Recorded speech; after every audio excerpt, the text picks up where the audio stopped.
సమరం చిన్నారి ఛానల్ ప్రేక్షకులకు స్వాగతం. హాయ్ పిల్లలు, ఎలా ఉన్నారు? నేను ప్రతి ఎపిసోడ్లోనూ మీకు ఒక మంచి నీతి కథ గురించి చెప్తున్నాను కదా. అలాగే ఈరోజు ఎపిసోడ్లో కూడా నేను మీకు ఒక మంచి నీతి కథ గురించి చెప్తాను. సరేనా? కథను జాగ్రత్తగా వినండి. అందులో ఉన్నటువంటి నీతిని గురించి తెలుసుకోండి. ఈ నీతి మీ జీవితాలలో చాలా ఉపయోగపడుతుంది పిల్లలు.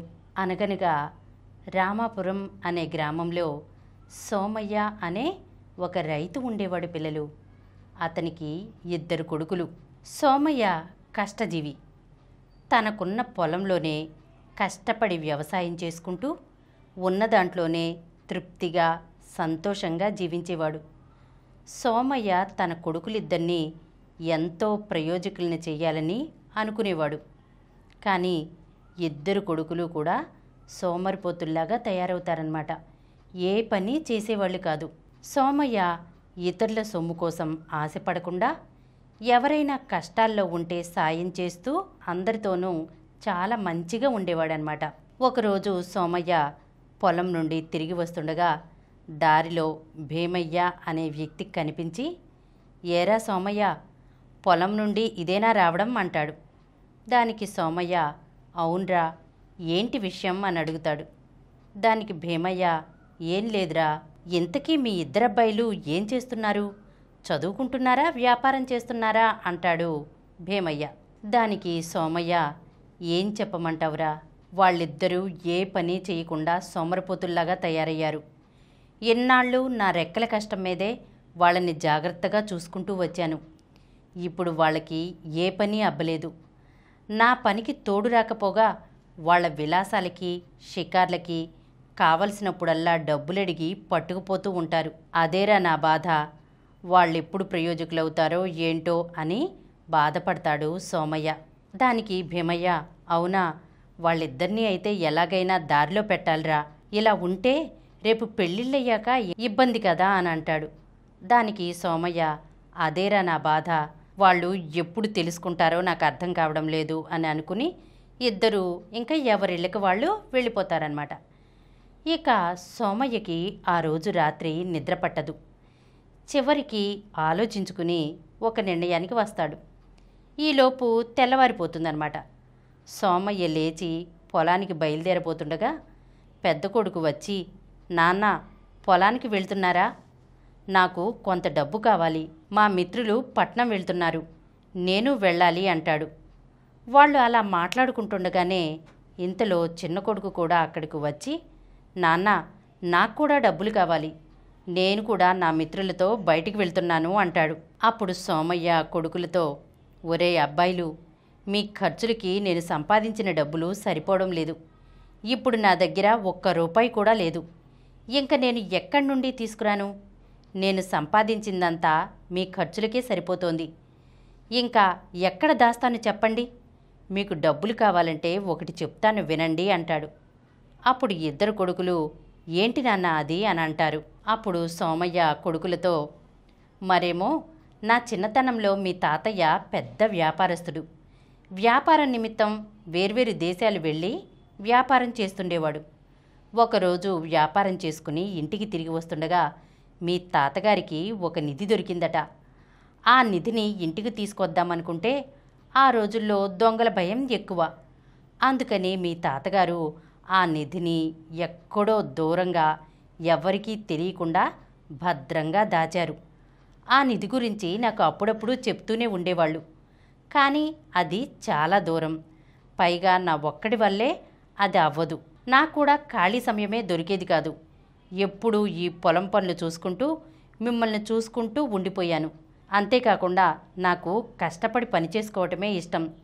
నేను కష్టపడి పనిచేయటం వల్ల ఆ నిధి అవసరం నాకు రాలేదు. ఇప్పుడు మీకు ఆ నిధి అవసరం ఉంది. అందుకే మీకిప్పుడు ఈ విషయం చెబుతున్నాను. మీకు కావలసినంత డబ్బు దొరుకుతుంది, వెళ్ళి తెచ్చుకోండి అంటాడు. అప్పుడు 2 కొడుకులు, ఎక్కడుంది ఆ నిధి చెప్పండి, ఇప్పుడే వెళ్ళి మేము ఆ నిధిని తీసుకొస్తామంటారు. దానికి సోమయ్య వాళ్ళకి ఆ అడ్రస్ చెప్పి, మీరు ఆ నిధి కోసం వెళ్ళాలంటే చాలా నెలల టైం పడుతుంది మీరు అక్కడికి చేరుకోవటానికి. మీ ఇద్దరూ అంత శ్రమ పడగలరా మరి అని కొడుకులతో చెప్పి సోమయ్య పొలానికి వెళ్ళిపోతాడనమాట. ఇక అదే రోజు సాయంత్రం సోమయ్య పొలం పనులన్నీ ముగించుకుని ఇంటికి వచ్చి అరుగు మీద కూర్చుంటాడు. ఇంతలో కొడుకులు అక్కడికి వచ్చి సోమయ్యతో, నానా, నిధి గురించి తాతయ్య మీకెప్పుడో చెప్పారు కదా, మరి మీరెందుకు తీసుకురాలేదు, ఎన్నాళ్ళు మాకెందుకు చెప్పలేదు అంటారు. దానికి సోమయ్య, మీకు చెప్పాను కదరా, నేను పనుల్లో బిజీగా ఉండి వెళ్ళలేకపోయాను. అంతేకాకుండా నాకు ఎప్పుడూ కూడా కష్టపడి పని చేసుకోవటమే ఇష్టం. ఇప్పుడు మీరు డబ్బులు కావాలి అంటున్నారు కాబట్టి మీకు చెప్పాను, లేకపోతే చెప్పేవాడిని కాదు అని అంటాడు. ఇక అన్నదమ్ములిద్దరూ కూడా, అది మా తాత నిధి, అది మాకు కావాలి, రేపే మేము అక్కడికి బయలుదేరి వెళ్తున్నాం అని అంటారనమాట. అని అక్కడి నుంచి బయలుదేరి వెళ్తారు పిల్లలు. అలా కొంత దూరం వెళ్ళాక వాళ్ళు నీరసించిపోయి ఒక చెట్టు దగ్గర కూర్చుండిపోతారనమాట. అప్పుడు అటుగా వెళ్తున్న ఓ వ్యక్తి, ఎవరు నాయనా మీరు, ఇంత ఎండలో ఎక్కడికి వెళ్తున్నారు అంటాడు. అప్పుడు వాళ్ళు, మాది పొరుగురండి, మేము ఒక పని మీద వెళ్తున్నాం, మేము ప్రయాణం చేసి బాగా అలసిపోయాం, తినటానికి మా దగ్గర ఆహారం కానీ డబ్బులు కానీ ఏమీ లేవు, ఇక్కడ ఏదైనా పని దొరుకుతుందా అని అడుగుతారనమాట. అప్పుడు అతను, ఇక్కడే నా పొలం, రండి అని వాళ్ళని తీసుకెళ్ళి, ఇప్పుడు చెప్పండి మీరు ఏ పని చేస్తారు అంటాడు. అప్పుడు వాళ్ళ ఆకలితో ఉన్నారు కదా పిల్లలు, అందుకని ఏ పని అయినా చేస్తాం అంటారు ఆ అన్నదమ్ములిద్దరు. దానికి ఆ రైతు, ఇప్పుడు పొలంలో నాట్లు వేస్తున్నాం, ఆ పని మీరు చేస్తే మీకు డబ్బులు ఇస్తాను అంటాడు. వాళ్ళు ఆ డబ్బుల కోసం పని చేయడానికి ఒప్పుకుంటారు. ఇంకా ఆ అన్నదమ్ములిద్దరూ ఇలా అనుకుంటారనమాట, మనం నిధి దగ్గరకు వెళ్ళాలంటే ఇంకా చాలా రోజులు టైం పడుతుంది, ఈలోపు మనకు తినడానికి దారి ఖర్చులకు డబ్బులు కావాలి, అందుకని మనం ఇక్కడే ఉండి ఒక 10 రోజులు పని చేసుకుని డబ్బులు సంపాదించుకుని అప్పుడు మళ్ళీ బయలుదేరదాం అని చెప్పి అనుకుని వాళ్ళు అక్కడ ఆ రైతు దగ్గర 10 రోజుల పాటు పనిచేసి ఆ రైతు ఇచ్చినటువంటి డబ్బుల్ని తీసుకుని తిరిగి ప్రయాణం మొదలు పెడతారు.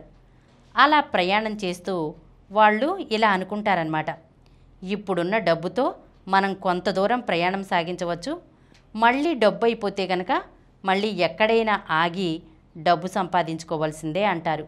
ఇలా అన్నదమ్ములిద్దరూ కొన్ని రోజులు ప్రయాణం చేస్తారు పిల్లలు. వాళ్ళ దగ్గర ఉన్న డబ్బులన్నీ మళ్ళీ అయిపోతాయి అన్నమాట. మళ్ళీ తిరిగి పని కోసం వెతుక్కుంటారు. అలా అన్నదమ్ములిద్దరూ మాట్లాడుకుంటూ ఒక ఊరు చేరుకుంటారనమాట. అక్కడ వాళ్ళకి ఒక సంత కనిపిస్తుంది. అక్కడ ఎడ్ల వ్యాపారం జరుగుతూ ఉంటుందన్నమాట. అప్పుడు వాళ్ళు ఆ యజమాని దగ్గరికి వెళ్ళి, అయ్యా, మాకేమైనా పని ఇప్పించగలరా, పొరుగురు నుండి వచ్చామంటారు. అప్పుడు అతను, అయితే ఈ ఎడ్లను అమ్మి డబ్బు తీసుకురండి, ఎక్కువ లాభాలకు అమ్మితే మీకు ఎక్కువ డబ్బులు ఇస్తాను అంటాడు. అప్పుడు వాళ్ళిద్దరూ, సరే అయ్యా, మేము ఎడ్లను ఎక్కువ లాభాలకే అమ్ముతాం, మీరే చూస్తారు కదా అంటారు. అలా అన్నదమ్ములిద్దరూ ఎక్కువ లాభాలకి ఎడ్లను అమ్మి ఆ డబ్బుని యజమానికి ఇస్తారనమాట. అప్పుడు యజమాని వాళ్ళ పనితనానికి మెచ్చుకుని వాళ్ళని పనిలో పెట్టుకుంటాడు. అలా ఆ అన్నదమ్ములిద్దరూ ఇంకా ఎక్కువ రోజులు పనిచేసి డబ్బులు బాగా సంపాదించుకుంటారనమాట. అప్పుడు వాళ్ళకి మనసులో ఒక ఆలోచన వస్తుంది, మనం ఇలా కొంత దూరం ప్రయాణించగానే మన దగ్గర ఉన్న డబ్బంతా అయిపోతుంది, మళ్ళీ మనం వేరే పని వెతుక్కుంటున్నాము, ఆ డబ్బులు సంపాదించుకుంటున్నాం, కొన్ని రోజులు ఖర్చు పెట్టేటప్పటికి ఆ డబ్బంతా కూడా అయిపోతుంది, ఆ నిధి దగ్గరికి వెళ్ళటానికి ఎన్ని రోజులు పడుతుందో కూడా తెలీదు, ఇలా ఎన్నాళ్ళని మనం అలా కాకుండా ఇప్పుడు మనకి డబ్బు ఎక్కువే వచ్చింది కాబట్టి ఈ డబ్బుని తీసుకెళ్ళి మన ఊళ్ళోనే వ్యాపారం పెట్టుకుంటే మనం ఎవరి దగ్గర పనిచేసే అవసరం ఉండదు అని అనుకుని వాళ్ళ ఊరు తిరిగి వెళ్ళి వాళ్ళ నాన్నతో, నాన్న, మమ్మల్ని క్షమించండి, ఇన్నాళ్ళు ఏ పని చేయకుండా మిమ్మల్ని బాగా ఇబ్బంది పెట్టాము, ఇక ఆ నిధి మాకు అక్కర్లేదు నాన్న, మేము కష్టపడి పని చేసుకుంటాం, మేము కొంత డబ్బును సంపాదించుకున్నాము, ఆ డబ్బుతో వ్యాపారం పెట్టుకుంటాము, ఈ రోజు నుండి మిమ్మల్ని బాగా చూసుకుంటాము, బయటకు వెళ్ళిన తర్వాత కానీ మాకు కష్టం విలువేంటో తెలియలేదు నాన్న, ఇన్నాళ్ళు మిమ్మల్ని బాధ పెట్టినందుకు మమ్మల్ని క్షమించండి అంటారు. అప్పుడు తండ్రి, అసలు నిధి అనేది ఏమీ లేదురా, మీలో ఈ మార్పు తీసుకురావడం కోసమే నేను ఈ నాటకమాడాను, ఇన్నాళ్ళు మీరు అప్రయోజకులుగా తయారవుతున్నారని నాలో చాలా బాధ ఉండేది, అందుకోసమే నేను ఈ నాటకమాడాను అంటాడు. ఇక అన్నదమ్ములిద్దరూ కూడా ఆ రోజు నుండి మంచి వ్యాపారం పెట్టుకుని కష్టపడి పనిచేసుకుని అభివృద్ధిలోకి వస్తారు పిల్లలు. ఇలా డబ్బు బాగా సంపాదించి వాళ్ళ తండ్రిని బాగా చూసుకోవటమే కాకుండా ఊళ్ళో ప్రజలు ఎవరైనా సరే కష్టాల్లో ఉన్నారంటే గనక వాళ్ళకి సాయం చేస్తూ అందరితో మంచిగా ఉంటారు పిల్లలు. పిల్లలు, ఈ కథను విన్నారు కదా, ఏమర్థమైంది మీకు ఈ కథ ద్వారా? పిల్లలు, ఎప్పుడూ కష్టపడి పని చేసుకుంటే అందులో ఉండే తృప్తి, సంతోషమే వేరు పిల్లలు. ఎప్పుడు కూడా బద్ధకంగా ఉండి సోమరిపోతుల్లా తయారవ్వకూడదు. సోమరిపోతుల్లా ఉంటే గనక మనల్ని అందరూ హేళన చేస్తారు. సమాజంలో మనకి గౌరవం ఉండదు. వాడు ఒట్టి సోమరిపోతురా, ఏ పని పాట లేకుండా తిని తిరుగుతాడు అని చెప్పి అందరూ వెక్కిరిస్తారనమాట. అందుకని పిల్లలు, ఎప్పుడూ కూడా మనం కష్టపడే పని చేసుకోవాలి. ఇతరుల మీద ఆధారపడకూడదు, అబద్ధాలు ఆడకూడదు, ఎవ్వరినీ మోసం చేయకూడదు, నీతిగా నిజాయితీగా ఉండాలి, సత్ప్రవర్తనతో మెలగాలి. సరేనా? ఇలాంటి మరొక చక్కని నీతి కథతో వచ్చే ఎపిసోడ్లో కలుసుకుందాం.